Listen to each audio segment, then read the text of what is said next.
Hi, everyone. I'm Dr. Sheila Segerson, veterinary behaviorist and director of shelter solutions at Maddie's Fund.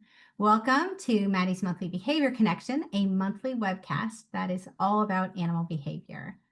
Today, we welcome back Valerie Bogie for part 2 of her series about the human side of social work. Valerie graduated from the University of Tennessee with her Master of Science in Social Work and a Veterinary Social Work certificate. She has a unique background in veterinary social work and animal behavior and currently leads human support services for Insight Animal Behavior Services in Chicago, a veterinary behaviorist practice, and provides psychoeducation and consulting through Valerie Bogie, LLC. Good to see you, Valerie. Excellent. Thank you so much for that lovely introduction, Dr. Segerson, and a huge thank you to Maddie's Fund for this opportunity, this second opportunity, because we just had so much we wanted to put into a presentation for this amazing community. We couldn't fit it into one presentation. So here we are for part 2. So I'm going to just bring my slides up here and we will get off to the races. All right, and you will have access to a copy of these slides as well. So feel free to continue to take notes if you're a note taker, but no, you'll have access to everything like she shared ahead of time. So if you are now panicking because you didn't watch part 1, know that you don't have to watch that in order for to make sense. So just know these are standalone, but really a lot of overlapping themes and things. So it really will be helpful if you have time at some point to go back and watch the recording from last week, just to help reinforce some of the things that we're going to be going through today.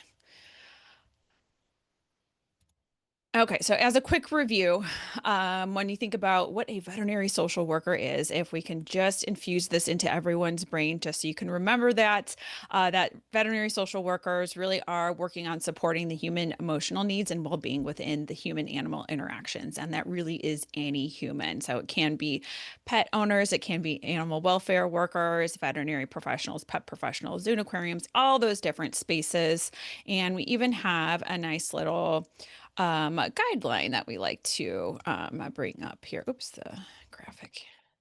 Okay, well, the graphic isn't working. There it is. Okay. So when we talk about the pillars of social work, you can see these 5 main pillars here. So you'll notice too that there's several that we'll be touching on today as well as we did last week. But if you are vet social work curious, these are some of the things you could start looking into. So quick review of the things that we are going to be talking about today. Again, looks simple, but there's a lot to each single one of these things. And again, we'll have some time for Q&A afterwards. But really the tough conversations, right? The tougher parts of the job. And a lot of times it's not always the animals, right? So I want to start out with having you think for just a moment, what's your why? Why are you in the organization that you are in? Why are you doing this work? And I would take a guess that for most of you, you do this work for the animals, for their well-being, for their benefit, to help the animals. You have a connection with them. You want to help them feel better, and you want to help get them into a safe and loving home. So think about that journey. So in whatever role that you might be in, there you are, you're doing the best for the animals, and then along comes a roadblock. It's the people. It might be pet owners, it could be adopters, it could be coworkers, it could be people in the community. And the people, they can misunderstand us. They can yell at us. They can really stress us out. So, what can help get you over this presumable people roadblock? Becoming a better communicator. So, really, that is how we can start to build bridges. It can actually help you realize that by being a better communicator with the humans, that is going to move you closer to your why. It's going to help you help the animals even better. And really remembering that building the understanding and working together with other people, it takes skill, which is just as important as all of the animal care skills you already possess. I think it's also important to do a little reframe, because if we're going into these interactions with other human beings, like it is a roadblock and it is going to be bad and we're just kind of bracing for it, that's how it's always going to be.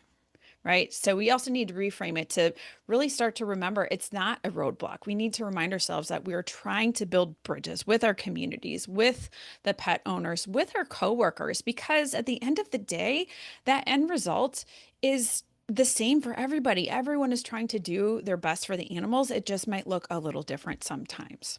So we want to try to change our bias surrounding these interactions with other human beings.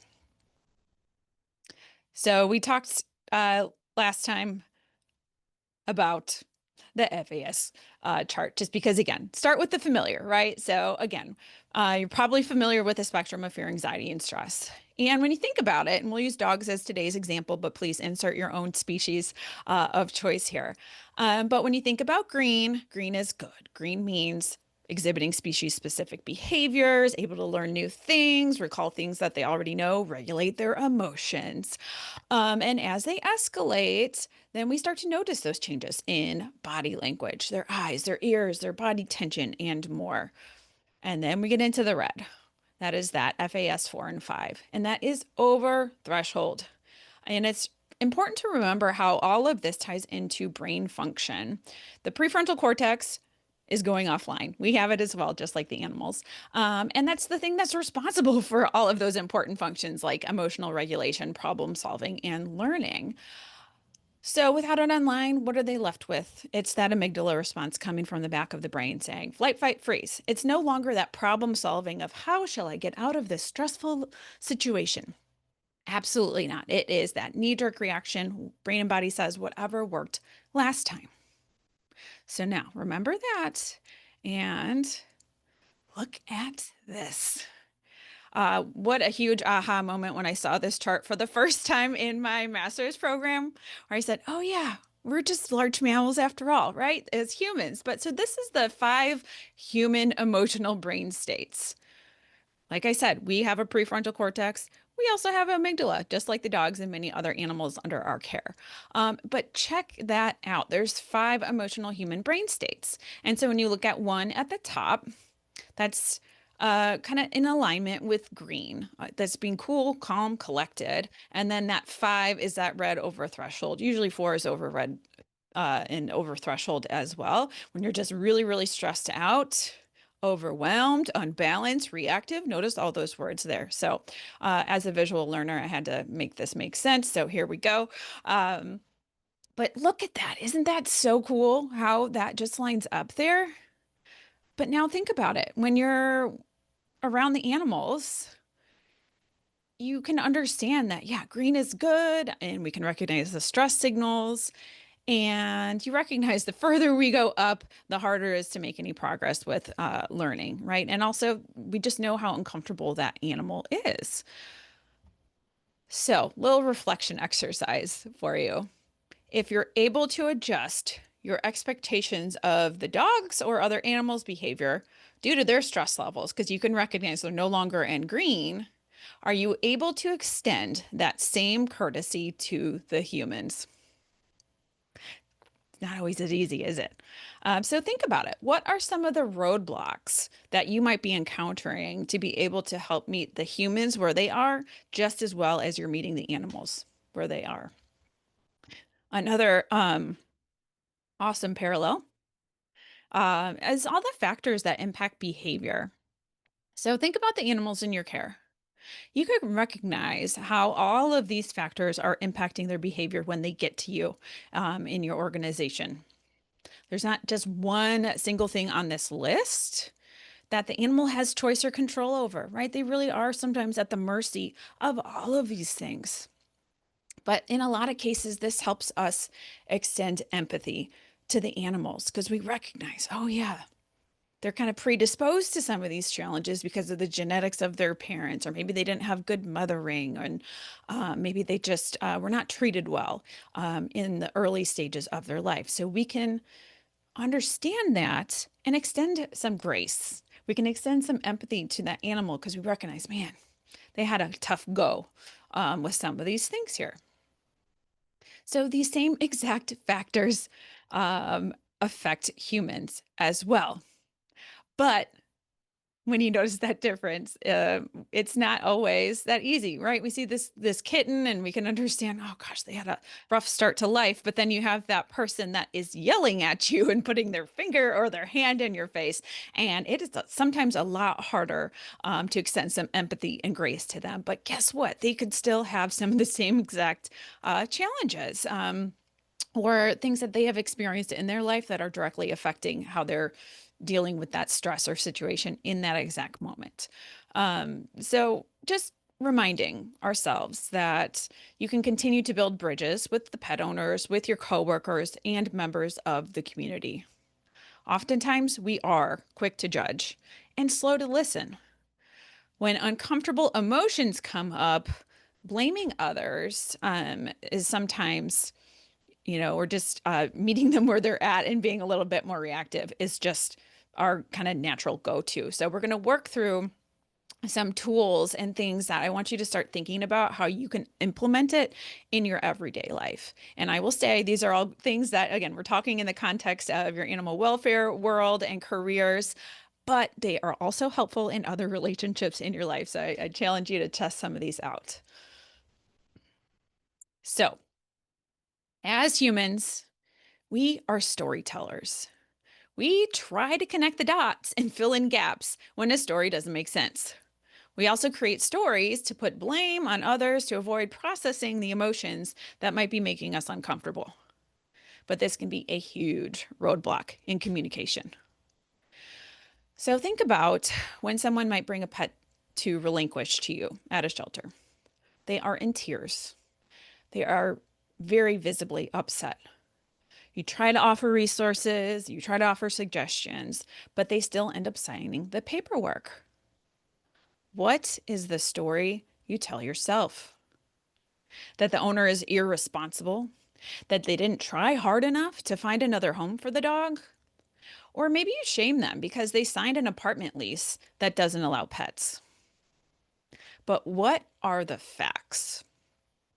They are making a very difficult decision. That relinquishing a pet to the shelter is most likely their absolute last resort, that they did try for weeks to find a new home. Maybe their spouse just lost their job and they're forced to sign the cheapest lease that they could find to keep a roof over the heads of their kids and their entire family. And they had no other options. So just notice how that's a little bit different there. So when you start to find yourself telling those stories, sometimes it is helpful to kind of reel ourselves in. What are the facts? What is the human telling me? What is on this intake form? What am I seeing with this pet before we start jumping to conclusions? Because those conclusions can then lead us down that path of judgment that isn't always accurate and not really fair. Something else that we can start to infuse in our conversations with other humans is cultural empathy. So, really, what is cultural empathy? It is the ability to empathize with the feelings, thoughts, and experiences of members of groups with a different cultural background. And then we got to define culture. So, what's culture?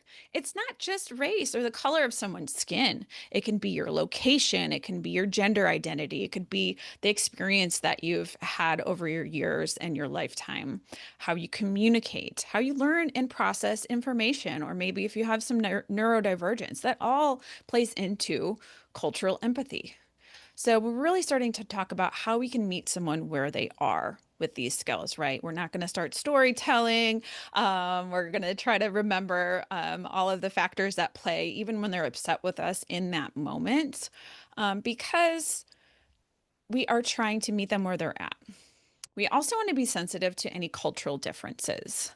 And you can do that while you're supporting someone, right? If you're talking to someone and you're very intense with your eye contact and things like that, and they keep diverting their eyes, that's probably a good indication. Maybe that's making them a little uncomfortable. So maybe you, every once in a while, kind of match that and kind of look away a little bit.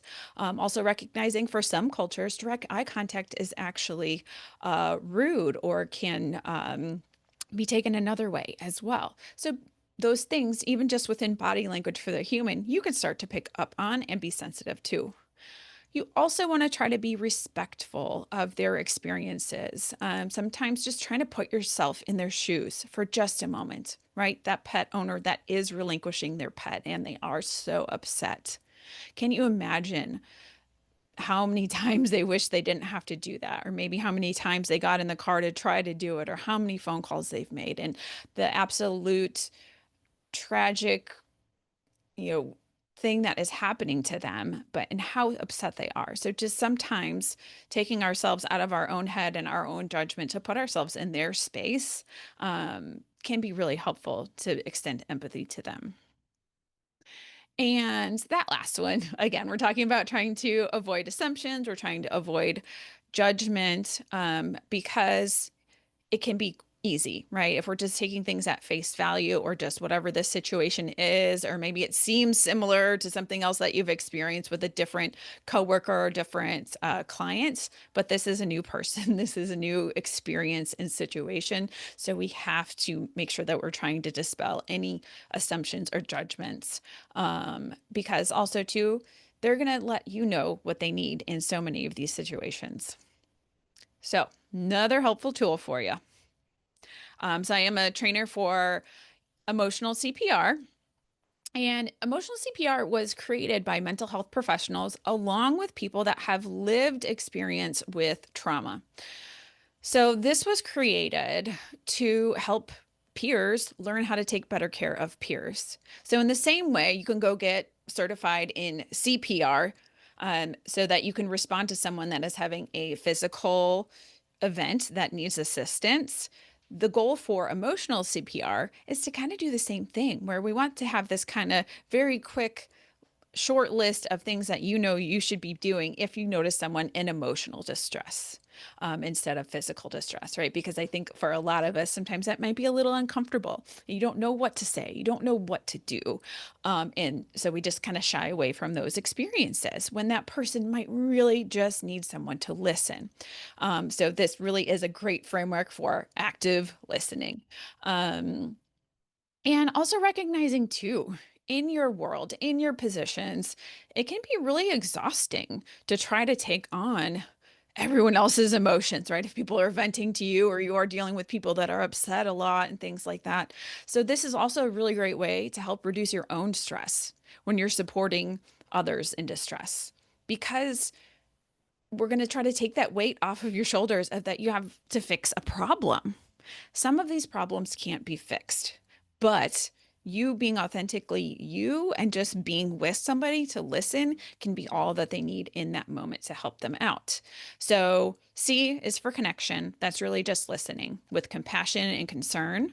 And we talk about heart to heart connection, right? So we're going to try to not filter through that triaging brain where you're trying to come up with solutions and asking clarifying questions and things like that. So we're really just trying to focus on connecting and listening, rather than, again, coming up with the fix it kind of things. The P is for empower. And that's where, after spending some time with that person, letting them say all these things, helping to remind them how strong they are. So maybe it's have you gotten through hard things before today? What helps you get through last time? Because sometimes that helps someone have that realization of, oh yeah, you're right. I have had some tough seasons. Here's what was supportive to me before. And them realizing that while this is a hard situation, that they do have the strength to get through it, then can lead to revitalization. And to me, revitalization is kind of that little break in the clouds, right? Maybe everything is not sunshine and roses all of a sudden, but just that little break in the clouds to say, oh, okay, I feel just a little bit better, right? And again, because you don't have to fix somebody, no one's broken, but just being there to listen, and spend some time with them can be really, really impactful. So this was created by National Empowerment Center. The full training is 12 hours because it's very experiential. So there's a lot of slides that go deep dive into not only emotional CPR, that cultural empathy slide was from the presentation as well. And then it is a small group. And then you practice this skill where you do these real plays where someone is speaking and then you're working on resonating. de-escalating. You're the one working on listening with intention and working on that skill. So in my resource list that I'll share, myself and a veterinary colleague of mine created a 1 hour intro to ECPR because we recognize that 12 hours is a big ask for a lot of scheduling reasons. But so there's a 1 hour intro to ECPR on-demand webinar that's free to you, and it is race certified, so you can get some CE if you'd like for that as well. So I'll make sure to include that in the links and things like that. That's on my link tree. But again, looking at some of these tools and trying them on because these are such great ways to build connection and help. Again, the whole goal is to make this a little less stressful when we're working with other humans. We are looking at those bridges instead of roadblocks. Something else that might come up is when someone gets really upset, right? So emotional CPR can be helpful in any situation to help build trust and understanding. But when someone's really upset and angry, it might just be a smaller part of the plan to help de-escalate the situation, right?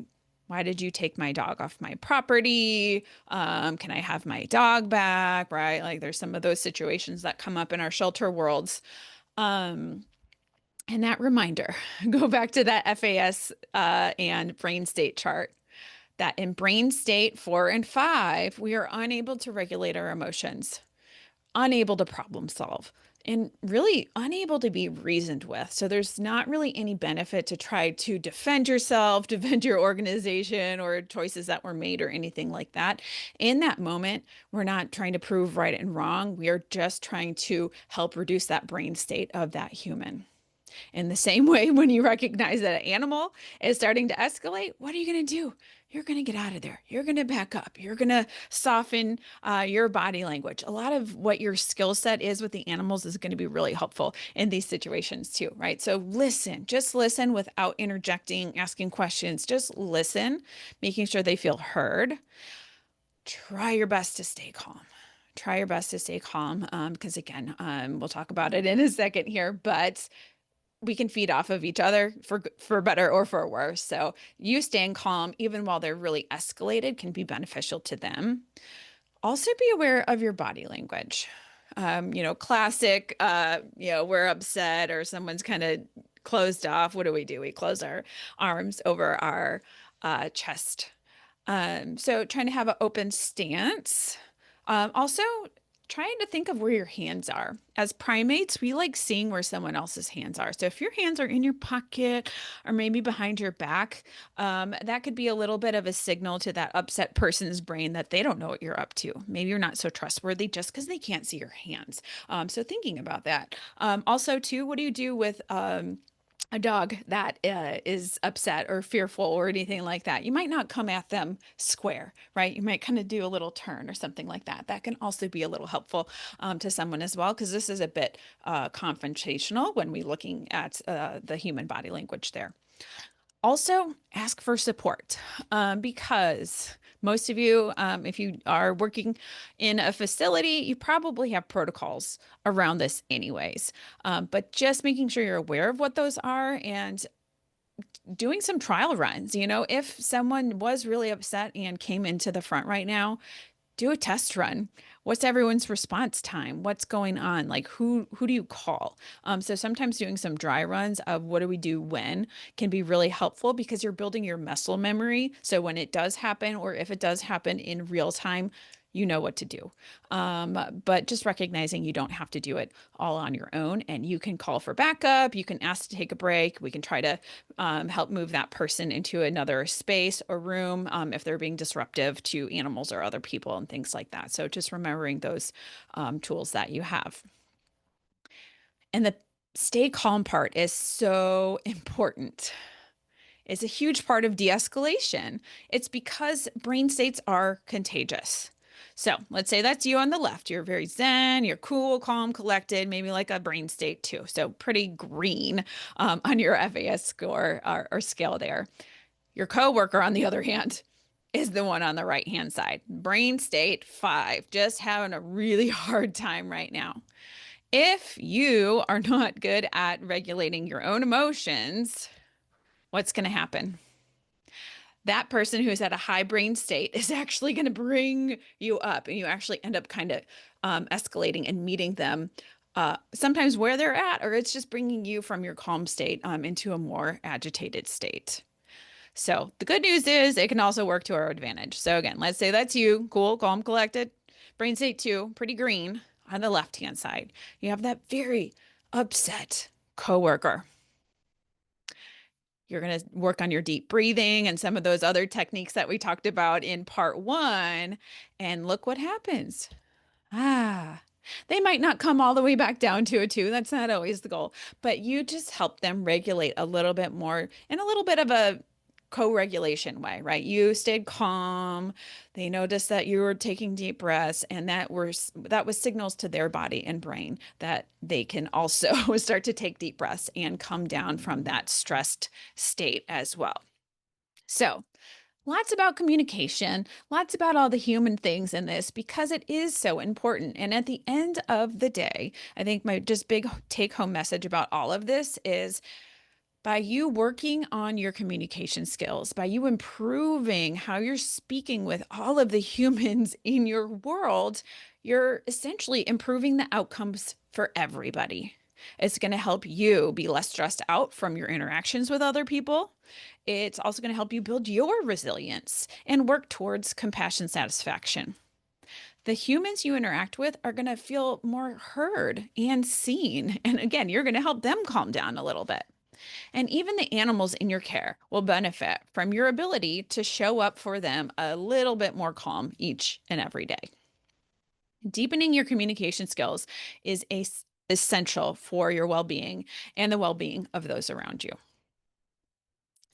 All right, so we're going to do a little switch here from that part, talking all about communication, and now we're going to get into things that are a little bit harder to talk about. These are those tough calls. We're going to be talking about euthanasia. We're going to be talking about grief. Euthanasia decisions for any reason are an example of ethical dilemmas. There's so many factors. How do we measure adaptability of an animal when they're in a stressful shelter environment? How are we assessing the cost of treatment or animals that have extreme behavior challenges, or sometimes not even having enough space at the shelter or in foster homes for all of the animals? It is a constant balancing act of resources, quality of life, and ultimately a balancing act between what our logical brain knows and what our empathetic heart wishes. Any euthanasia decision can cause moral distress, which again is that stress response when you are unable to act on the choice you believe to be the right one. I want to also just remind everyone, oops, sorry, my slides today. What euthanasia actually means. By definition, it literally means good death.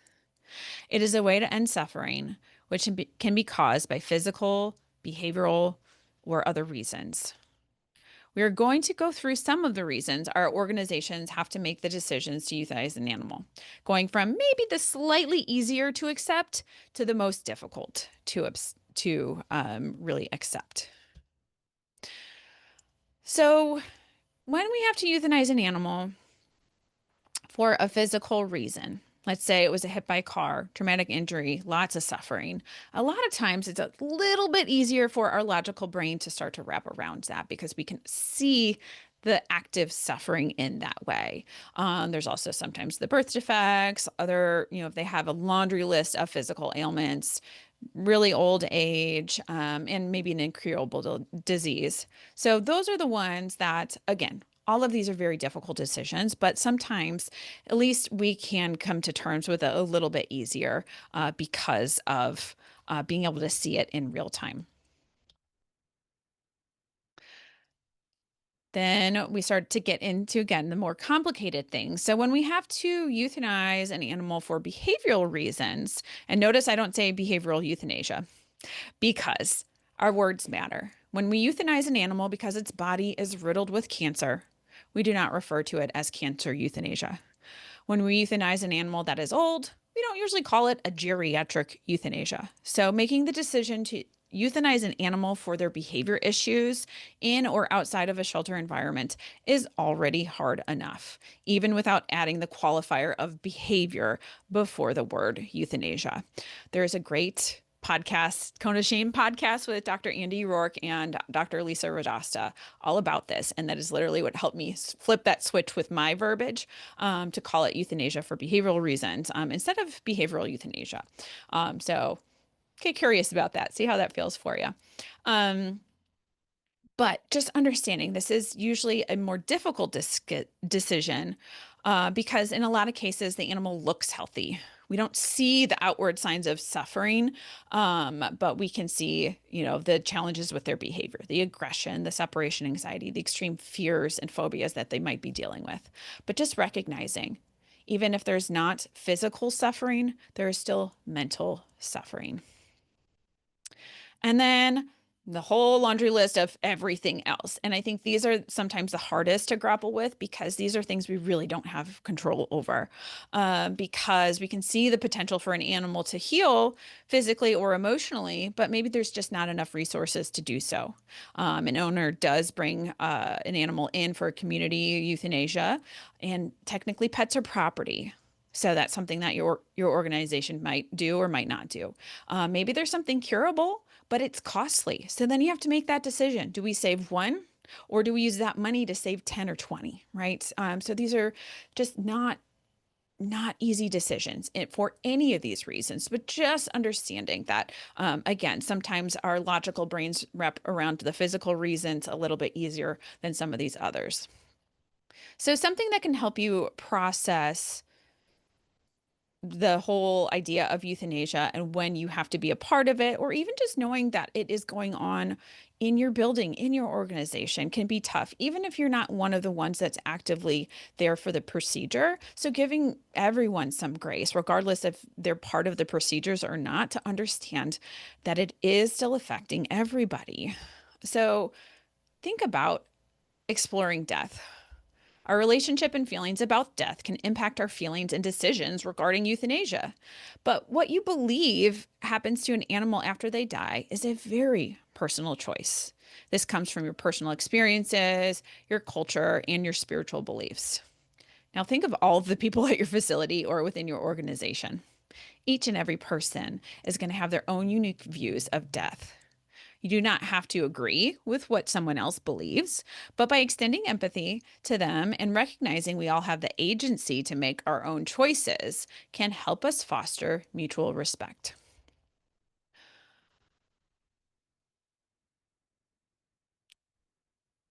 I want to remind you that grief is a natural reaction to loss, and everyone is always going to experience it a little differently. Notice it doesn't say grief is a natural reaction to death, but why? Because loss is many things. Loss, typically we think, oh yeah, death. But what about when an animal gets adopted? What a great thing. They're going off to their new life and their new home. And you should be happy. But why are you so sad? Because you're grieving the time that you spent with that animal, the time you were caring with that animal. And guess what? We are beautifully human, so you get to have more than one emotion at a time.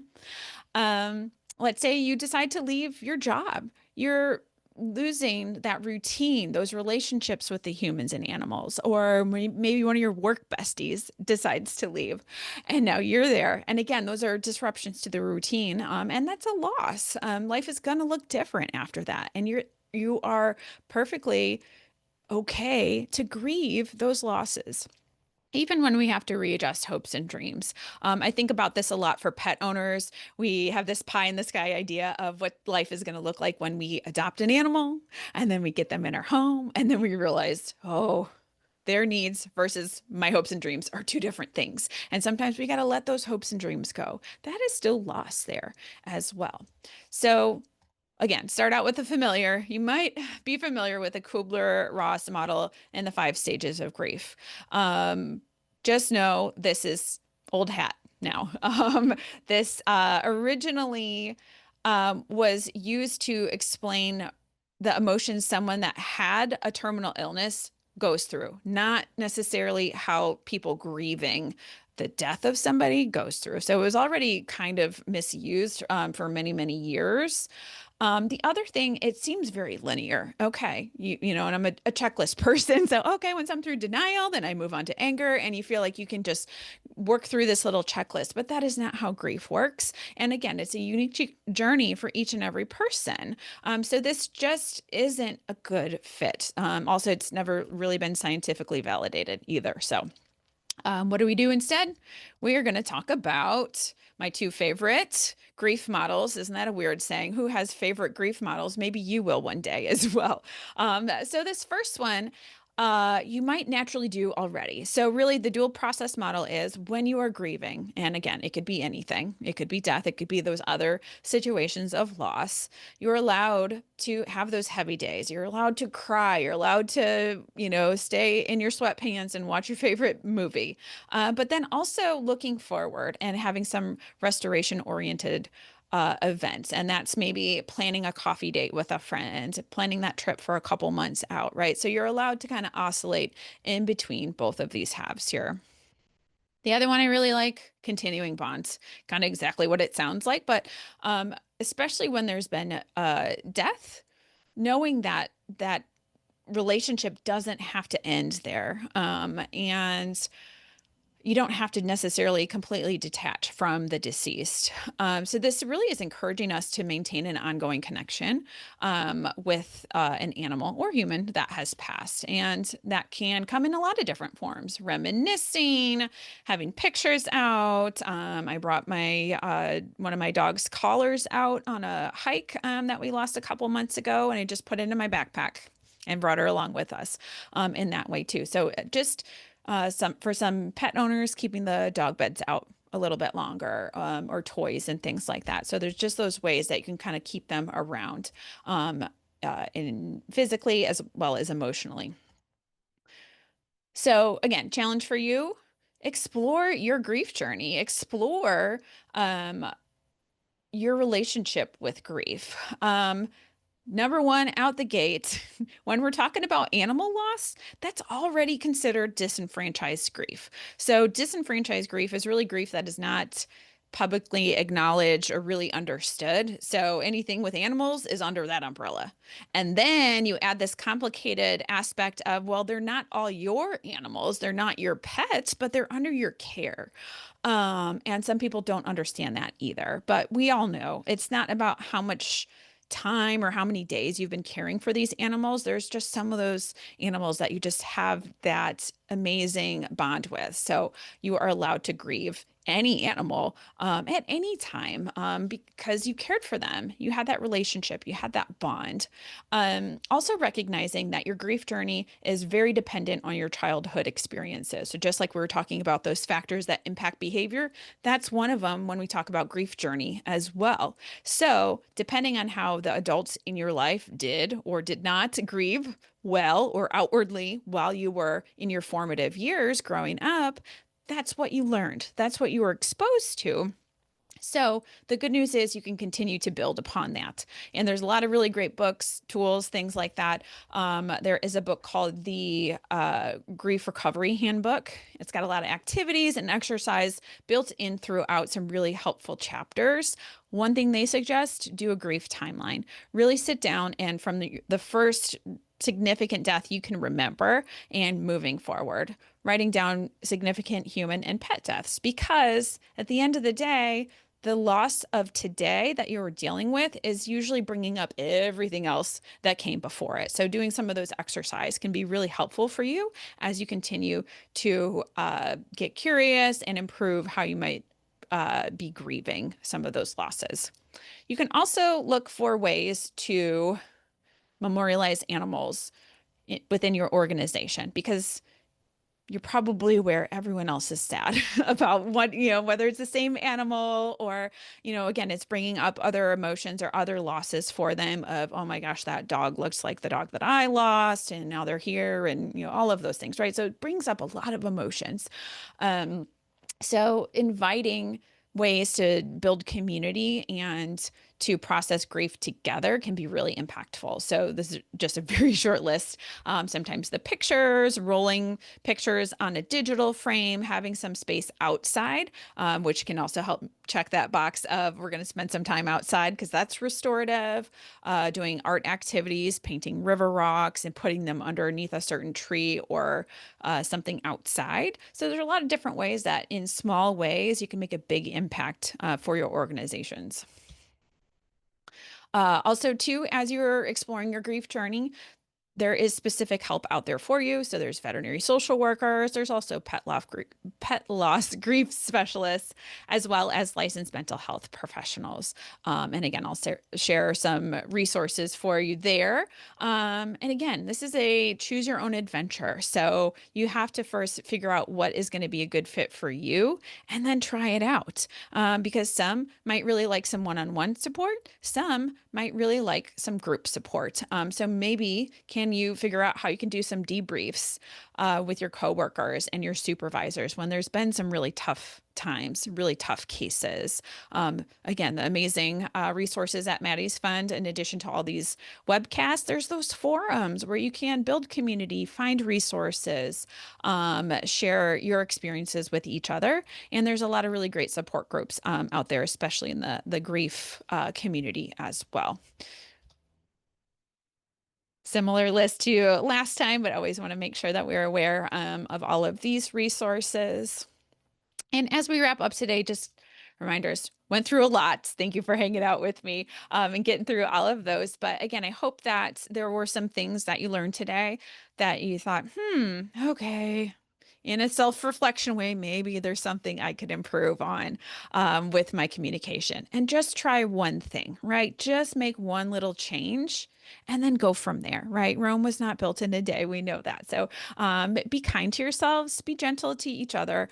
And again, just reminding yourselves that you're doing this work for the animals, but there's ways that you can continue to support yourself so that you can stay in the field that you want to be in. You stay in this profession that you love so much, but do it better and do it in a healthier way. Do it in a way that is going to be sustainable for you. So I know we'll have a little bit of time for Q&A here, but just a big thank you. And my resource list is there on my Linktree website in the works, but also too, if you have any reflections, questions, anything like that, please feel free to reach out to me via email. And I also have support sessions and things like that. So if you want to continue these conversations and continue to explore some of these topics, would love to meet with you as well. Thank you so much, Valerie. I hope you saw that you're getting a lot of love in the reactions. Just a wonderful, wonderful presentation, and definitely more than a couple things that I took out of this that I want to incorporate into my work and my life. We do have a couple questions, so let's jump into those. The first one is, does the emotional CPR course also take in the different age groups like children's, teens, adults, seniors, and the different tools to use with each human developmental stage? Great question. So there are two different programs. So there is one, just the general one. That's the one that I always teach for basically kind of adults assisting adults. There is one that is more like kind of teen and adolescent focused. So not as much focus, I would say, on like supporting the kids and things like that. Yeah. And like you said too, developmentally, there's kind of different things going on as far as like their object permanence and different stages for learning as well. But yeah, there's at least like the teen version and adolescent version there as well. Great. Thank you. Yeah. This next question is a long question and kind of a heavy topic. And that is, what do you recommend for when a decision was made to euthanize due to behavior and other staff, like the kennel staff who are with the animals all the time, maybe disagree or don't fully understand the decision? Having to explain why a decision was made, even if I agree with the decision or feel solid in it, can be difficult, especially when it's met with emotions from others. I'm not saying they can't have those thoughts or feelings, but it can be difficult to continue to have confidence in myself or others who make that decision. Mm. Oh, yeah, that's a really great question, Laurel. So you said a couple of really great things in there. They're allowed to have their feelings. So I would go with that first, right? So, and also, is there an education component there, right? Because there's a lot of times protocols and, who's on the decision-making team. So they're very up to date with what the current protocols and decision trees are and things like that. But maybe some of the staff that is doing the daily care isn't as updated to those things, right? So can we spend some time to make sure that they have full understanding of how those decisions are made? And then also, too, I think to help meet some of those emotional needs, um, thinking about, can we do a debrief? And the way I do debriefs is, right, having kind of a neutral third party come in and help to facilitate that so that it's productive conversation, and more of a sharing of emotions, not a, you know, blaming, finger pointing, you did this, or, you do this all the time, or, that kind of stuff, because that's not helpful, and really just helping everyone to start to process that decision. Still leaving some room for questions or, do we need to reflect on this policy, or are there changes or updates that could be made, or no, this was the best decision for this animal, but we're still allowed to have our feelings about it too. So, thinking about some of those tools can be helpful. Thank you. And I'll just add in from a veterinary behavior standpoint who does a lot of consulting with shelters, probably primarily about this topic on many days, that there is so much subjectivity. We try to do things to make things as objective as possible when we're making these euthanasia decisions, but there's some subjectivity. We don't have the data that tells us if we were to keep this animal alive and find them a home that definitively they would cause great harm. We just don't have that data, and that is part of, I think, why we question things and don't have the confidence sometimes when people start to question us, because there isn't a lot of science behind this. And I feel, I'm interested to hear what you have to say, Valerie, but I feel pretty strongly that it's just important to acknowledge that Mm. we're doing the best that we can with the information that we have. We Hmm. understand why people are feeling the way that they're feeling and all those things around it. Do you have anything to add there, Valerie? Well, I absolutely 100% agree, right? And I think that's such a great reminder that everyone is going off of the knowledge that they have today. Everyone is, and if we can remind ourselves like that kind of positive intent, and extending that, everyone is doing the best that they can, I think that can be helpful. But again, I think it's Simon Sinek. He says if it's above a 5, I think he's going from a 1 to 10, right? But if someone's reaction is over a certain threshold, they realize, oh, it's not just about me, right? So I think that's also part of it too, because they're so quick to internalize, like when someone's upset or yelling and all of that. And again, recognizing with the brain states, it's like, oh yeah, if they're in a 4 and a 5, you're just there in the path, they're in their path at that moment, and you're kind of getting the brunt of it. Does that make it easy or acceptable? No, but also I think to help us process it when we are the ones that are being asked all the hard questions, or we feel like we're kind of on the line here, recognizing that it might not be that one animal and that one decision. Maybe there's been a host of things. Maybe there was some special emotional tie to that animal for a specific staff person and things like that. And so they just have a lot coming up. So yeah, I agree with you, Sheila, just giving people the time and space to um emote and share. And if there's thoughts and feelings about changing to policies and protocols, that can always be added. But I think just helping people process their emotions and giving them the time and space to do that helps it not come out in flare-ups in these other situations too. Great, thank you. All right, next question is starts with a comment. The onus is often on the individual for self-care, compassion fatigue, burnout, etc. It often occurs like even more work for to do for individuals who are working a lot and giving a lot. Are there also good resources for leaders of organizations that address things that leaders and orgs can do, structures to have in place to minimize burnout, deal with grief, and support the staff in general? Oh my gosh. I don't know, Michelle, but this is like, you just like touched my heart because this is like my one of the reasons that I'm not going to become a therapist. Because when you're a social worker, you can say, oh, I want to be therapist around. I got to do all these clinical hours to be able to diagnose and help one-on-one. And then there's this whole other world of macro and meso, which is kind of the organizational stuff that you're talking about. So my heart just skipped a beat. Um, As far as resources that I know of specifically to point you, not necessarily, but this is literally like what I do with my business is consult for these things.